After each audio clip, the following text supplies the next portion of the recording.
Welcome back to our channel. India versus Australia third ODI. ఎలాగో second మ్యాచ్తో India series అయితే కోల్పోయింది. కానీ ఒక శుభసూచకం ఏంటంటే విరాట్ కోహ్లీ, రోహిత్ శర్మ మ్యాచ్ గెలిపించారు. రోహిత్ శర్మ 121, విరాట్ కోహ్లీ 71. నిజంగా ఎక్స్ట్రాడినరీ ఇన్నింగ్స్. వీళ్ళిద్దరూ ఆడితే ఎలా ఉంటుంది అనేది మరోసారి బీసీసీఐ కానీ తర్వాత అధికారులు ఎవరైతుంటారో బీసీసీఐ వీళ్ళకు ఒక చెంపపెట్టు లాంటిది రోహిత్ శర్మ ఇన్నింగ్స్. విరాట్ కోహ్లీ వరుస 2 మ్యాచ్లు డకౌట్ అయినా కూడా ఈరోజు ఫస్ట్ మ్యాచ్లో ఒక ఫన్నీ మూమెంట్ ఏంటంటే విరాట్ కోహ్లీ జోష్ హాజల్వుడ్ వేసిన ఫస్ట్ ఆయన బాల్కి సింగిల్ రన్ తీసిండు. సింగిల్ రన్ తీసిన తర్వాత ఇట్లా చేతి పైకి ఎక్కి ఇట్లా అది ఫన్నీగా అనిపించింది. అంటే ఆ ఫస్ట్ రన్ ఏదైతే ఉందో అది కొద్దిగా మ్యాచ్ని అనేది ఒక హోప్లో ఉంచుతుంది అన్నట్టు విరాట్ కోహ్లీకి, తను ఆడడానికి ఒక సేఫ్టీ సైడ్ లెక్క.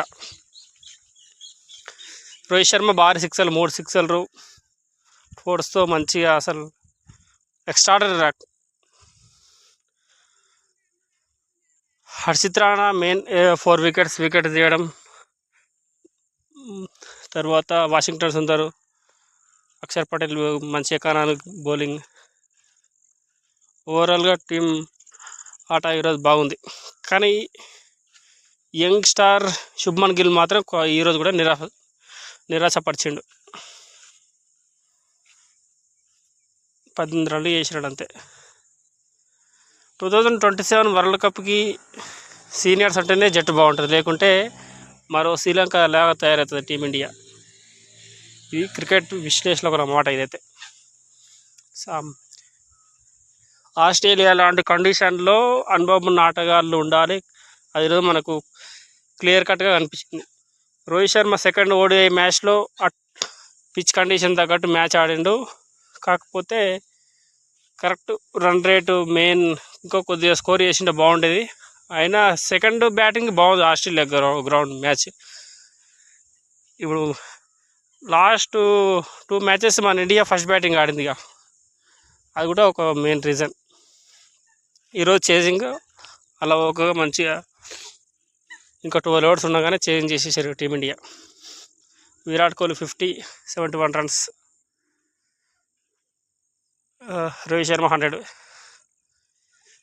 మేబీ వాళ్ళకి ఇప్పుడు ఇద్దరికి ఆస్ట్రేలియా టూర్ ఇదే ఇక లాస్ట్. ఎందుకంటే దీని తర్వాత మళ్ళీ ఇక వరల్డ్ కప్ ఉంది కదా, వరల్డ్ కప్ లోపు మళ్ళీ ఆస్ట్రేలియా టూర్ లేదు. కాబట్టి రోహిత్ శర్మ, విరాట్ కోహ్లీకి ఇదే ఆస్ట్రేలియా టూరు. వాస్తవం ఇంకొక విరాట్ కోహ్లీ సచిన్ తెండూల్కర్ తర్వాత ఓడిఐలా వన్డే ఇంటర్నేషనల్ క్రికెట్లో సెకండ్ రన్స్ 14,256 46 అనుకుంటా. తర్వాత సంగకార అంటే తక్కువ ఇన్నింగ్స్లో విరాట్ కోహ్లీ చేసిండు.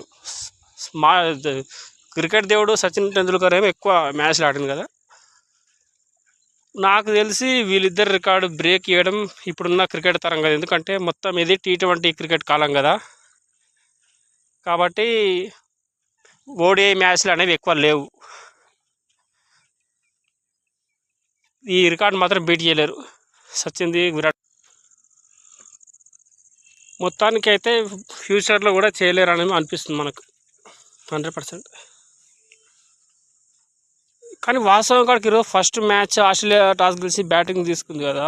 ఈరోజు ఏమనిపించింది అంటే ఫస్ట్ 10 ఓవర్స్కి బాగుంది స్కోరు. ఈ ట్రావిస్ హెడ్ తర్వాత మిచెల్ మార్ష్ వీళ్ళిద్దరు ఉంటే స్కోర్ ఎక్కడికో వెళ్ళిపోతాం అనుకున్నాం. కానీ మొహమ్మద్ సిరాజ్ ఫస్ట్ వికెట్ తీసిన తర్వాత అట్లా కొద్దిగా ఇన్నింగ్స్ స్లో వచ్చింది. మధ్యలో 33 ఓవర్స్ నుంచి ఆ 40 ఓవర్స్ మధ్యలో ఇన్నింగ్స్ కొలాప్స్ అయింది ఆస్ట్రేలియా బ్యాటింగ్ది. వాస్తవం కాడికి ఆస్ట్రేలియాలో ఇన్ఎక్స్పీరియన్స్ అనేది మనకు ఖచ్చితంగా అనిపిస్తుంది.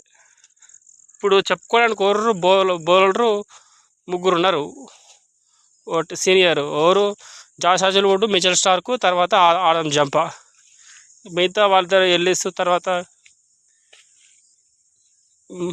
బ్యాటింగ్ వాళ్ళు మిచెల్ ఓవెన్ ఉన్నారు. కానీ అంత ఎక్స్పీరియన్స్ లేదు వాళ్ళది. ఈ బ్యాటింగ్ విషయానికి వస్తే సీనియర్ ప్రో ఎవరున్నారు ఇప్పుడు ఆస్ట్రేలియాలో? అలెక్స్ యారీ ఉన్నాడు, మిచెల్ మార్ష్, చెప్పుకోదాగా ట్రావిస్ హెడ్, ఈ ముగ్గురు పర్లేదు.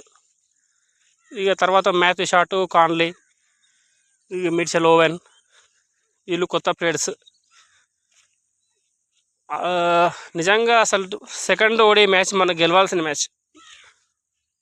కుల్దీప్ యాదవ్ కనుక టీంలో ఉండుంటే ఖచ్చితంగా మ్యాచ్ మలుపు తిప్పుతుండే. ఎందుకంటే మిడిల్ ఓవర్స్లో కుల్దీప్ యాదవ్ మంచి వికెట్ టేకింగ్ బౌలర్. తీసుకోలేదు, ఈరోజు తీసుకున్నారు. మొత్తానికైతే ఒక వికెట్ తీసాడు. అంతా టీం ఎఫర్ట్ మంచిగా ఉంది ఈరోజు.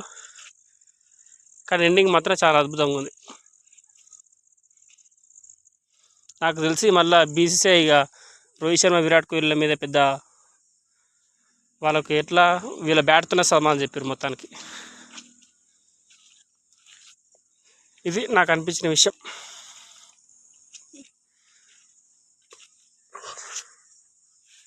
ఓకే మరి ఉంటాను, బాయ్.